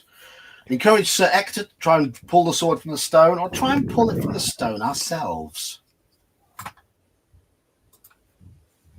I'll give you another 30 seconds or so. We're going to start somewhere. They're locked away from you, Jeb. Is that because you can't do the thing? it's because he's not a member. Yeah, he can't get memberships for some reason. Encourage him. Okay. 5-2. Hello, Thruxus. No, encourage him is a vote for us. So it's 4-3. Oh, is it? Yeah, okay, yeah, it is. Yeah. 4-4 with Robert as well now. Oh, yes. Men of reason. And Thruxus has just received that membership. Right. The traits should be visible on screen. Valorous and energetic are two most significant ones.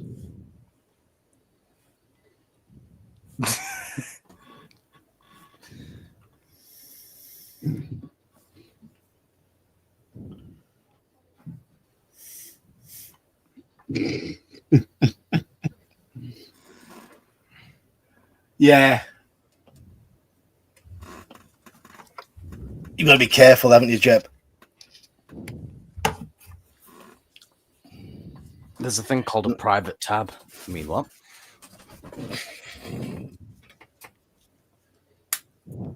They might have an IT department that can still track things. That's right.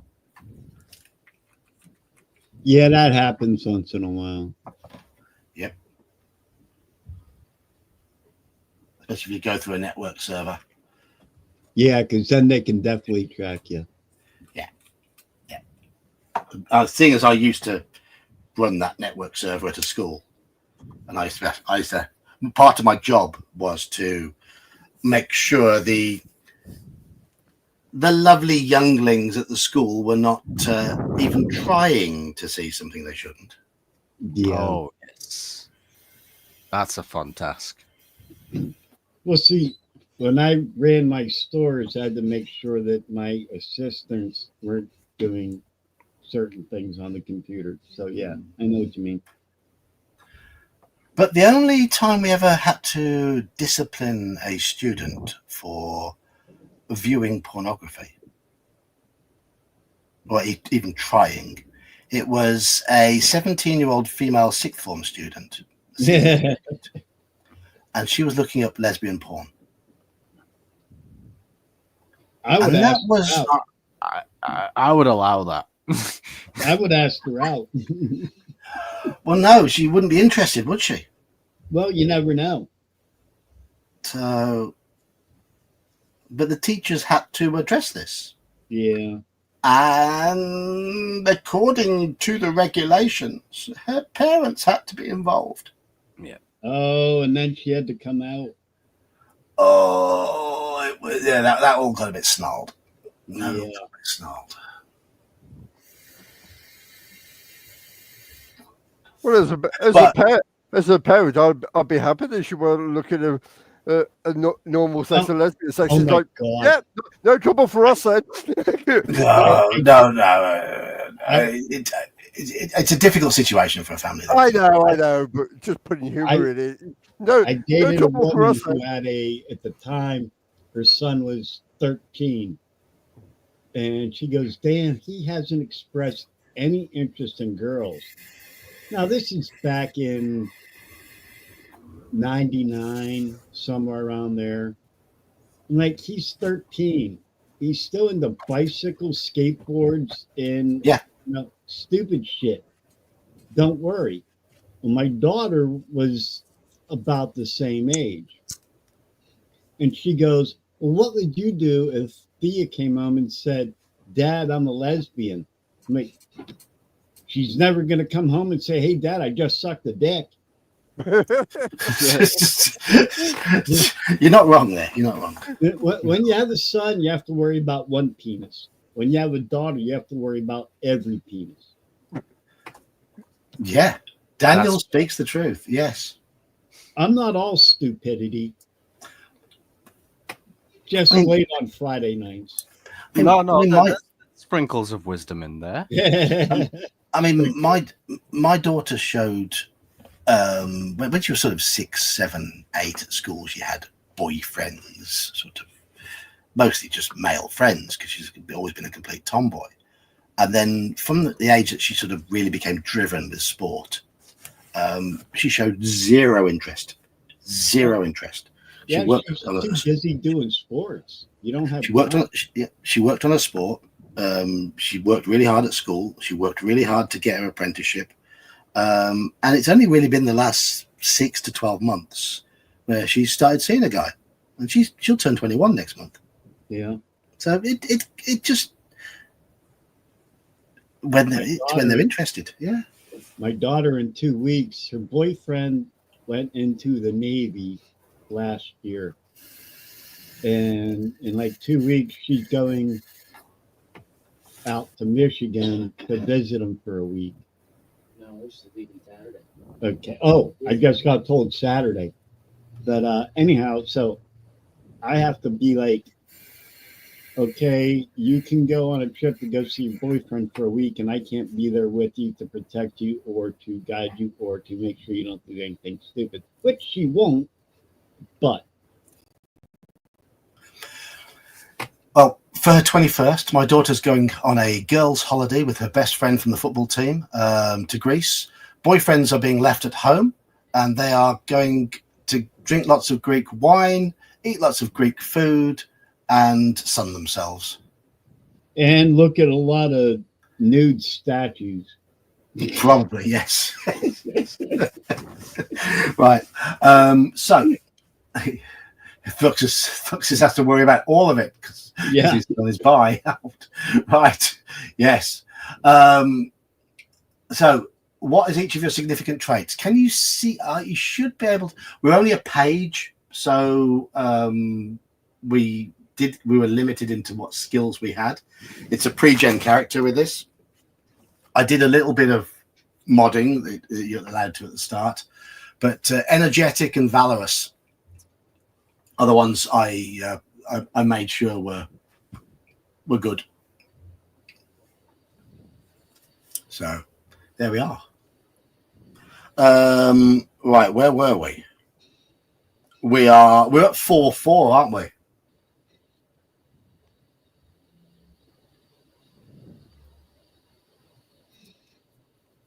We're at 4-4, so I guess we need a dice roll. we might need a dice roll. Yes. Come on, chat, Right. help me out. No, I'm gonna do it with dice. Iman, roll the d20. Odds and evens. Odds, we encourage the actor.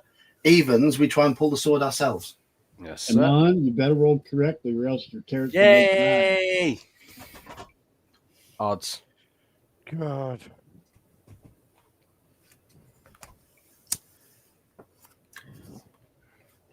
Sir Ector demurs at your suggestion. No, not I, he says. Such a lowly knight as myself, High King of Britain? I think not. He chuckles. Ah, here comes Kay. You have learned an important lesson today. Check modest. There we go. Tick modest. I go to 78. We'd have had to put a tick in proud if we hadn't done that. So Kay enters the courtyard.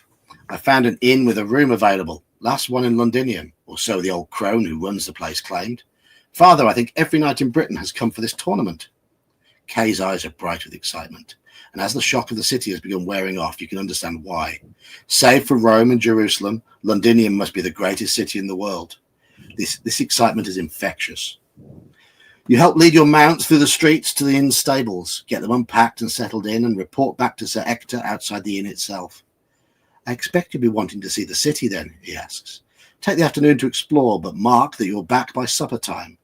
You cannot believe your fortune, as he hands you 2 silver pennies, just in case you find a souvenir, he says with a wink. You now have a few hours to yourself in one of the world's great capitals. What do we want to do? Examine the tournament grounds, or wander the city streets for a bit first. So go to the tournament grounds or go to the city streets. Wander. Streets. Do we put 2 silver coins in here somewhere?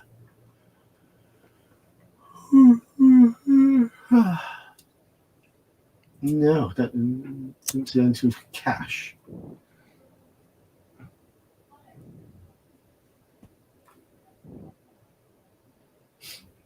Joker, city streets or tournament grounds? Streets, I said, my boy. Streets, okay. So, but chat have gone for tournament grounds. We're at 3-3. 3-3. Chat's killing me. You want an adventurous slot?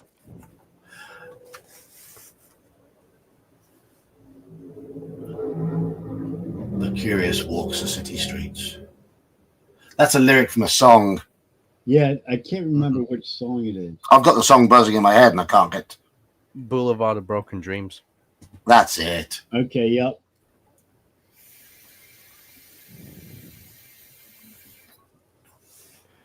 We're at 4-3 for City Streets. Come on, streetwalkers. That's what I was thinking.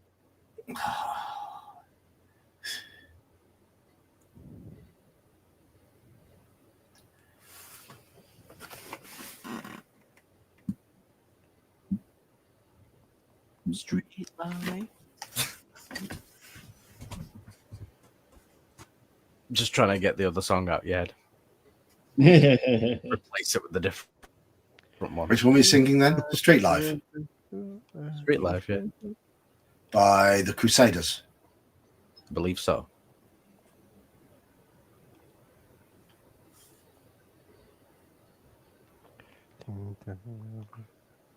We're at 4-3 at the moment for Streets. Anybody else in chat want to vote?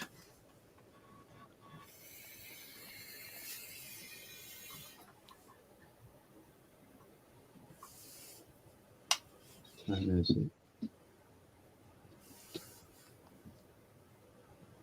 Probably gonna James goes for the Streets. I'm probably gonna have to go after this next encounter. Okay. I got to get down to the high school. Is there a OSE game tomorrow? I think Brian's available, isn't he? I'm hoping that there's two. Well, there's a Merp game tomorrow evening. Oh, okay, that would be the second one. There should be a 9 o'clock OSC and then your Merp game, and I'll be around for both. I just wish I knew if we were playing it in the morning, because if not, I'd go to work. Yeah. Because Well, Brian, I find out that we're not playing, it's kind of too late. for me. Yeah. So, well, Brian has said he's free, so Cool. that's Awesome that's sauce. you. So We got hopefully, some- I'll be at work, unfortunately. We got some Yeah. late votes for Streets. We do. So we're going to check out the city streets. Right, the city beckons. Where to? We got the White Tower, Dowgate Market, the Jewish Quarter, or the Field of Pendragon, where the head of a god lies buried outside the walls. So, White Tower, Market, Jewish Quarter, or Field of Pendragon. I'm feeling anti-Semitic. Let's go to the Jewish quarter. The last one. You reckon the field? Come on. Sorry, I was being attacked by the sneezers. I'm curious about the field, to be honest. So we're 1 for the Jewish Quarter, 2 for the field. And we've got 2 votes for the markets. I was thinking we could walk. So 2 markets, But 1 Jewish Quarter, 2 field at the moment.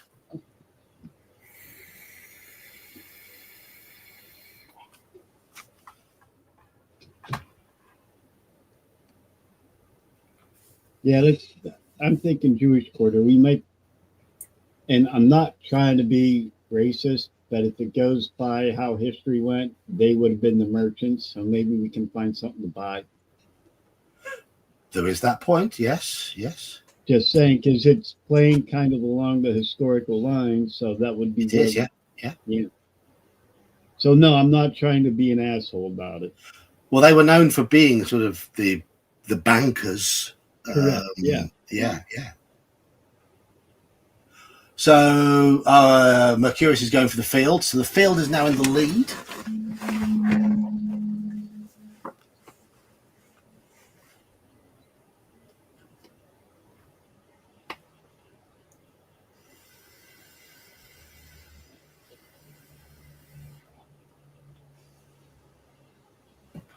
Anybody else voting? Yeah, straight after Merp tomorrow, I'll be logging into the racing game to drive my first stint as part of a 24-hour Nürburgring team. Hey, real quick, well, it'll look. John, Merck, Yep, are we playing on roll 20 or what? roll 20. Yeah. Okay. Get it loaded up, Dan. Get it loaded Yeah, up and I'll ready. start at 9. Right. You We've got 3 now for markets, 1 for Jewish quarter, 3 for fields.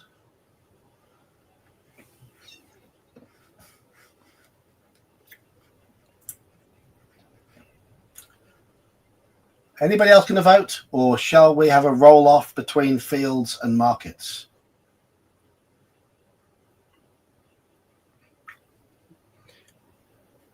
Who voted for the Jewish quarter? We'll get them to be the deciding vote. Daniel. It was Daniel. Yes. Daniel, if you choose between field and markets, which one would you pick? Market. Okay. Market. Okay. I Okay. want to spend my money. Okay. Check out Dowgate Market, 81. Dowgate, also called Watergate, is the primary trading port on the River Thames. Ships, boats, and rafts all crowd the docks here to load and unload their goods to trade. Vendors and merchants hawk their wares from countless stalls and tents, offering seemingly anything you could desire. Perhaps you'll find a souvenir here to take home to Alice.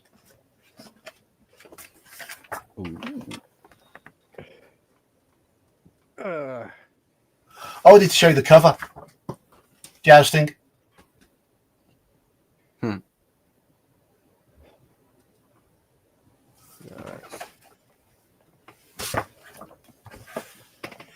Even during the winter, the trade into and out of Londinium flows as freely as the Thames.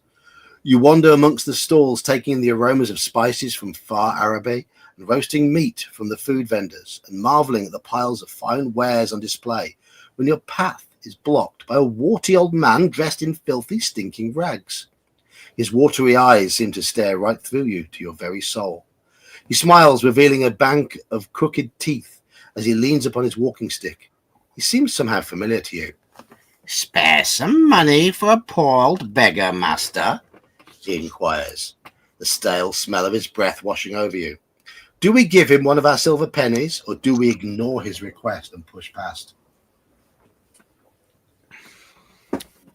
Where did we go? By the way, I had to go to the laboratory. The market. Give him a penny. Give him a penny. Iman. No, me stingy fucker. No. Joker. Give or That's don't the give. to the Witcher. Give it. So a 2-1. 2-1. Mercurius says, stab him. I'm taking it, yeah. So 4-2, 5-2. 5-2 for being generous. Stab the fucker.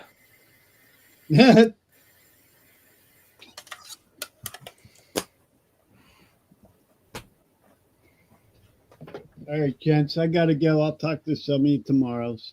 All right, cheers, Dan. Cheers, Dan. Take care. 5-2 it is at the moment. Anybody else voting?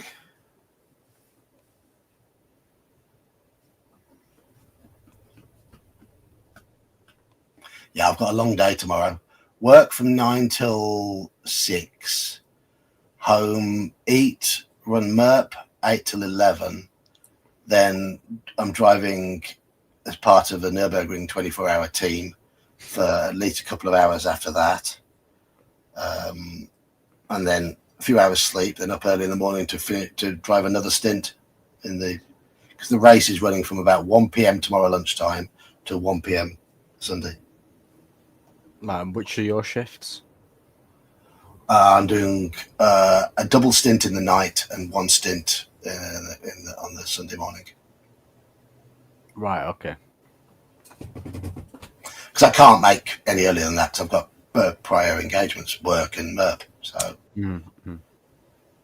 but we need. I was going to say, do you get to choose which ones are better for you, so you actually get decent sleep? You have to do a certain percentage of the race if you're a member of the team, and the only way I can really fit it in is either do a 3-hour block all in one go on Sunday, which I don't want to do. We've got another team member who can only drive on Sunday morning. He's not free at all on Saturday. And we've got 3 people who are mostly available on the Saturday, including an Australian who's available overnight. So I'm going to share some of the night work with the Australian and share the morning work with a guy from Belgium.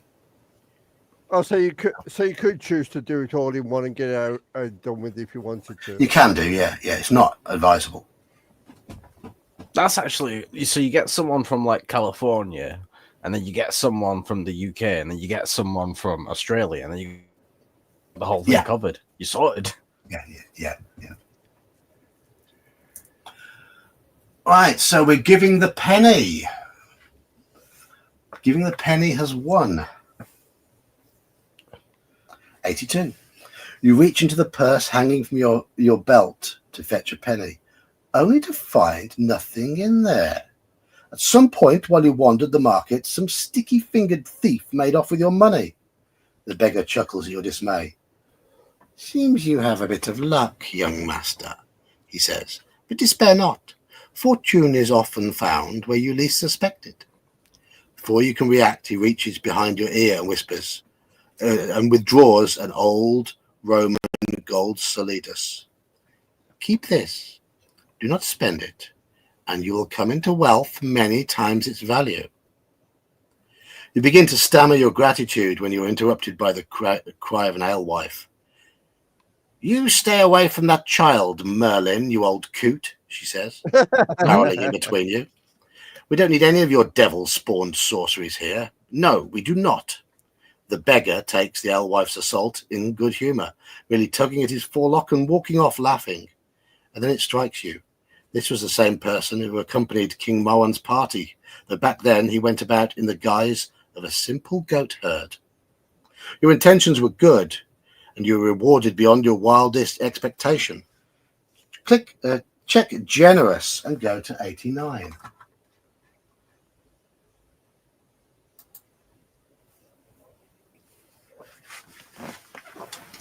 The beggar was actually Merlin, this guy.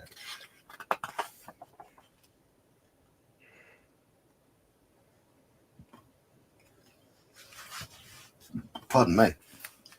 The city beckons. Do you wish to continue exploring it? If so, go back to 79. Otherwise, go to 91 to go to the tournament grounds. So keep exploring the city, or now go and have a look at the tournament grounds.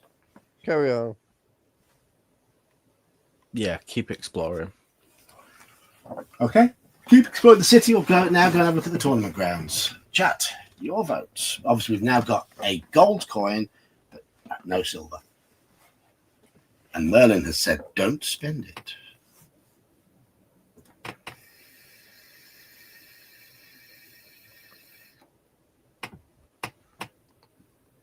Well, I hope no one fucking steals it from us. Well, yes. A Winnipeg handshake is a stabbing. It's like a Glasgow kiss is a headbutt. That's the first thing that came to my mind is the Glasgow kiss as well.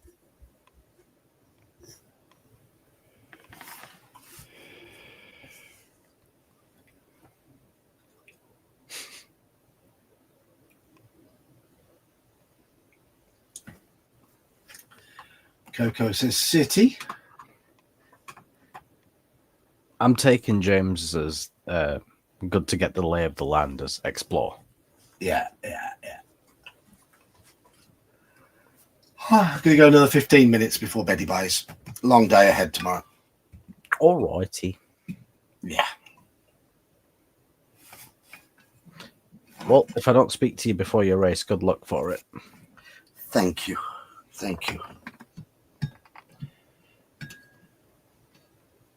Although seeing, like, you know, having a go myself and then seeing how much better you are than me, I'm like, yeah, you fucking got this. I'm driving the night shift though, so imagine that circuit you drove, but with no light. Oof. Oof, indeed. Oof, indeed. No thanks. Yeah. No. Was the track like the murder track in the F1? Yeah. Hello, Squirrel. It's the world's most dangerous existing racetrack. Oh, I I'm only just like watching that one. imagining. They only do it at night, and lots of accidents happen on that one. It's the one where they cage the audience away from the track. Well, this one, the people who go to watch this one tend to stay up all night, setting off fireworks and drinking. The track is covered in graffiti from the obsessive fans. I'm just imagining, like, like replaying, like going through the track, but making it like dark and shit, and it's just like a big no. Yeah, it's. But I've spent the last. Is it Singapore or China that has that dangerous track? Well, none of the F1 tracks are particularly dangerous now. Saudi Arabia is probably the most dangerous. The one that only has the spectators barricaded. I don't know. The one that's always done at night, or used to be done at night. Well, Singapore used to be a night race. I'm sure of it. Yeah.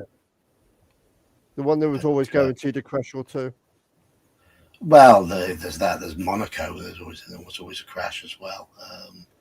But I think Saudi Arabia is probably the most dangerous track now. Mm. But the one I'm racing on is the old Nürburgring, the old 14-miler that's considered too dangerous for Formula One. Hello, Squirrel, and hello, Saxius. Oh, we have a Saxius popping in. We've been going for an hour and a half, an hour and 3/4, Saxius. So we're allowed to ramble. Just a little. Thanks, Mercurius, for the best wishes. Right. We're going to go back to 79. So 79 was choosing where to explore in the city. Right. Well, the rest of us wanted to go to the field, so let's go to the field, I think. Let's go to the field. Okay, yeah, that's fine. 87.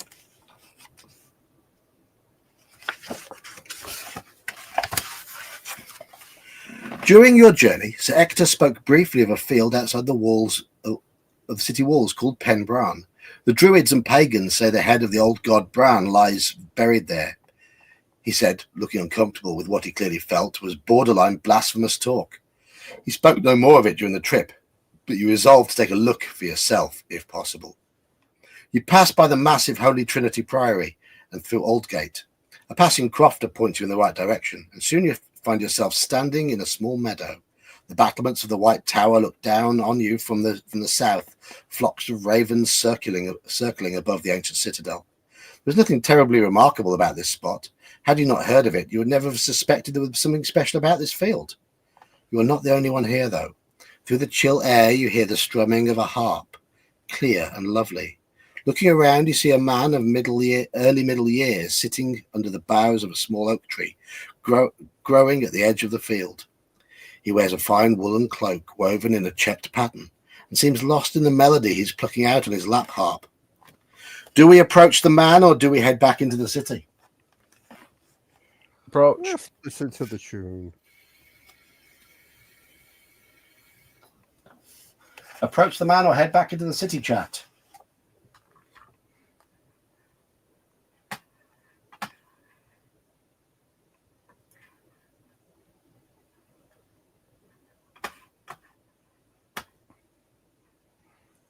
Jeb says approach. James and Jerry both say approach. All the J's. Look at that. All the judge. Well, you're an odd one out here, Iman, because I'm a John and Joker's a Joker. And Jeb and James and Jerry. And also, my middle name is Jay as well, just for clarification. Okay. Coco wants to go back to the city, but he's being outvoted 5-1 at the moment.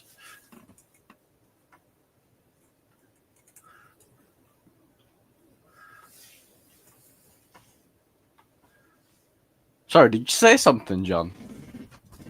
What? About my name being the odd one out? Intellectual conjuring. Jaman.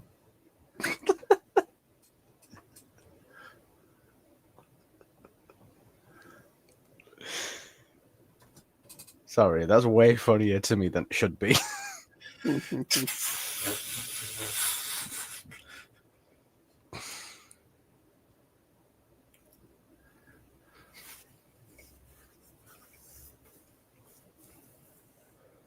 Anybody else want to vote?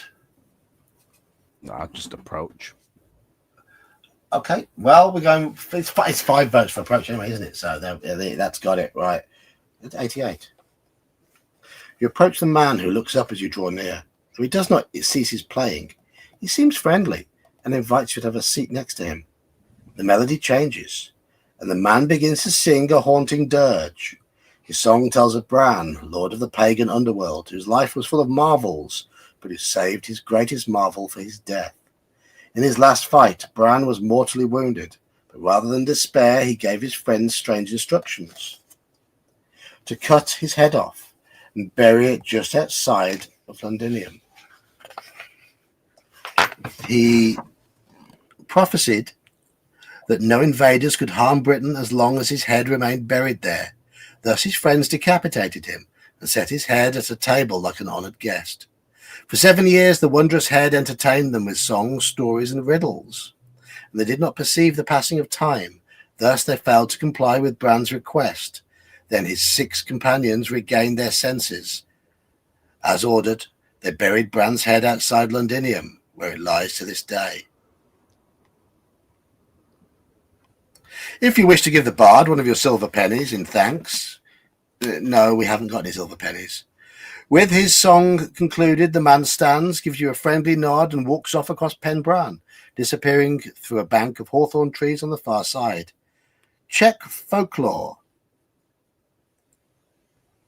Okay. And go to 89. Definitely sounds like it's going to be interesting. The city beckons. Do you wish to continue exploring it? Remember that you have to be back in time for supper. Okay. Yes, Do we what time- continue exploring the city, or do we go and look at the tournament grounds? Tournament grounds. Yeah. Okay. I suppose we're going to start thinking about not being out late. So 2 for tournament grounds. Coco says tournament grounds.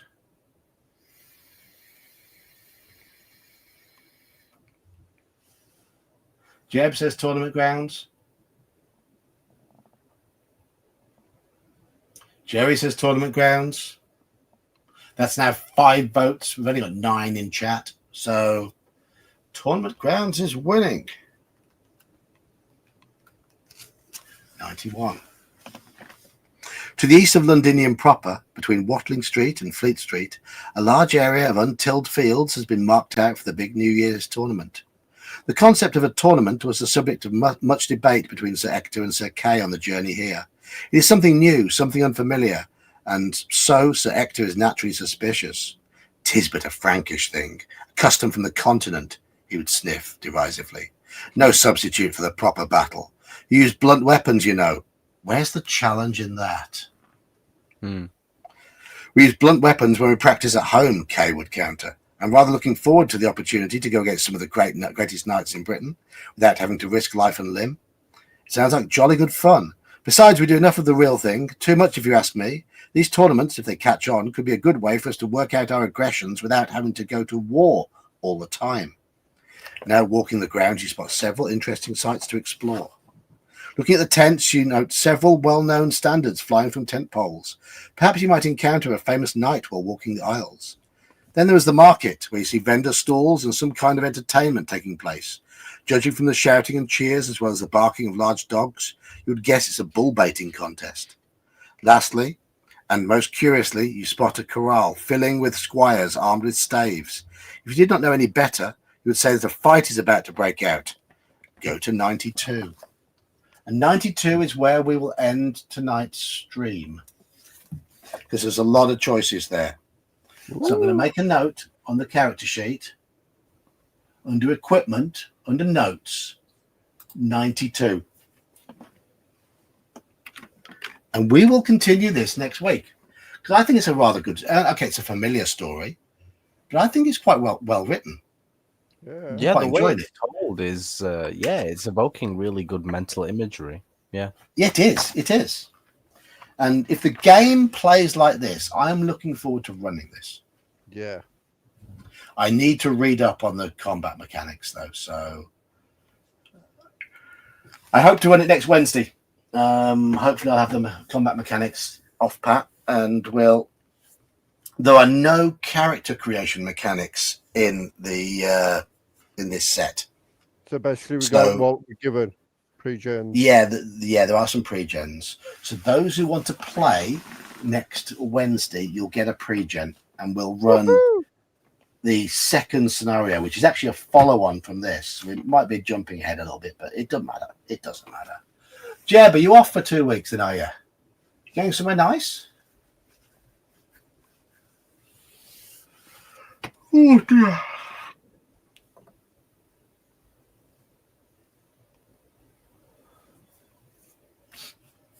I'm off to Italy for 5 weeks from now. Ooh. Not long. Did you get the message I sent you with the 2 dates on there for this month and next month? Yeah. Yes. Thank you.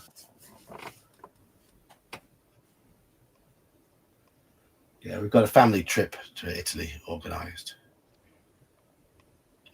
Apart from the silly place in Italy? Rome. Oh yeah, I forgot Rome. Yes. All right.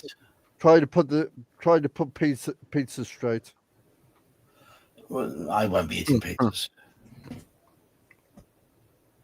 I won't be eating pizzas. Pasta? No, I mean the Tower of Pisa.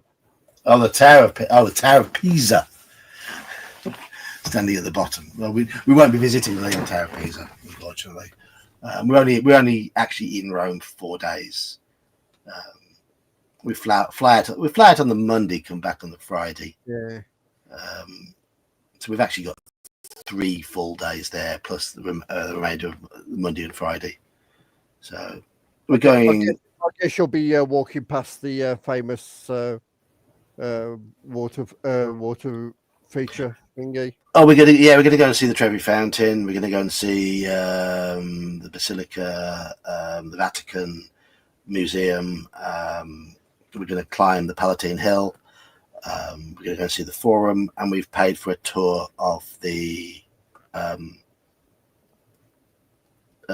Colosseum, which was extremely expensive. I wouldn't be surprised with the Colosseum. It's eye-wateringly expensive. We nearly decided not to bother when we saw the prices, but my daughter says we won't be going to Rome again for a long time, probably. So I was going to say it's a case of a one-time thing, isn't it? Yeah. It means we had planned to go to Pompeii another day, but we just couldn't afford 2 really expensive trips. So if we go back to Italy, if we go back to Italy, we'll go to Naples and make a point of visiting Pompeii then.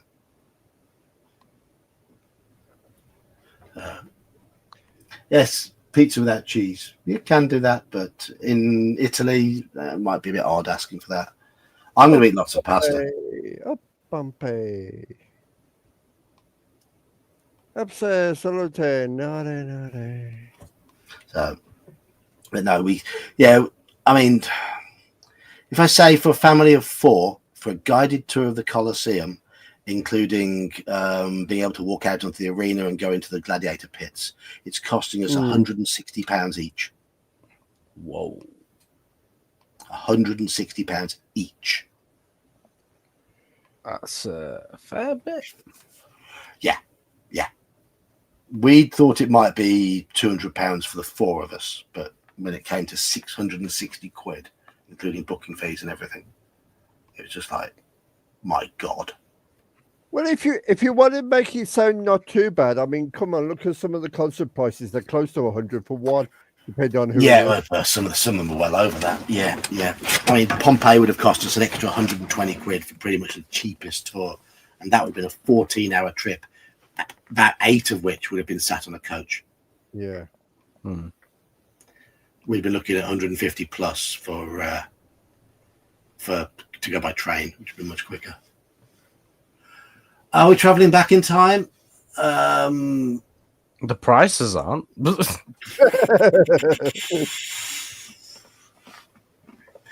I don't know if I'll be able to stream that Friday, if that's what you mean. But it's July. We're going third week in July, so it's a month away yet. 5 weeks away.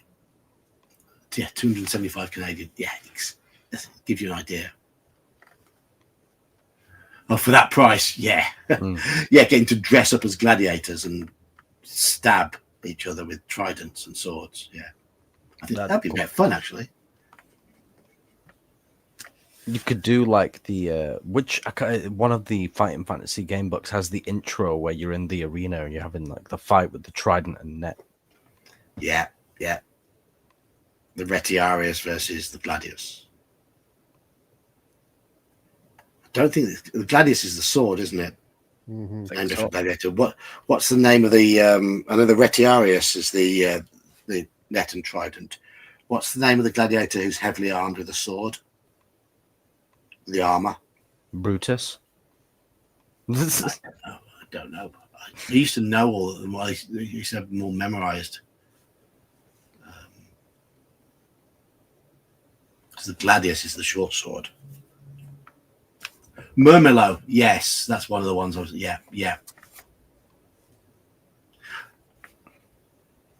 Isn't the Murmillo sort of half body armor and the helmet, shield, and sword, something like that? And the Retiarius used to fight almost completely unarmored, but with a net and a trident.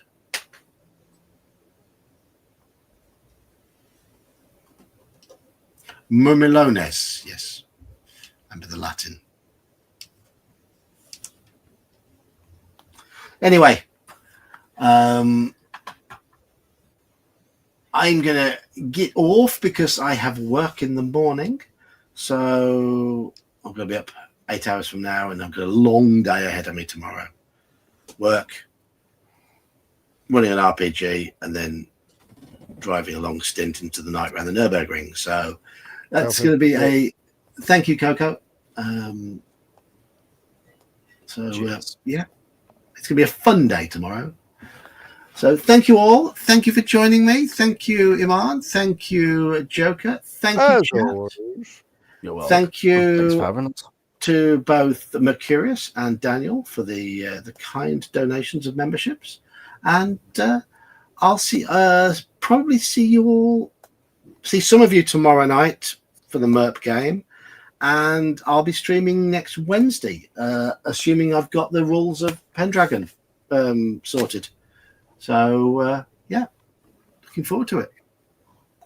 I'll put the Pendragon thing up on the Discord events after this stream. So thank you all. Thank you very much, and see you again in a week. Take care all. Good night.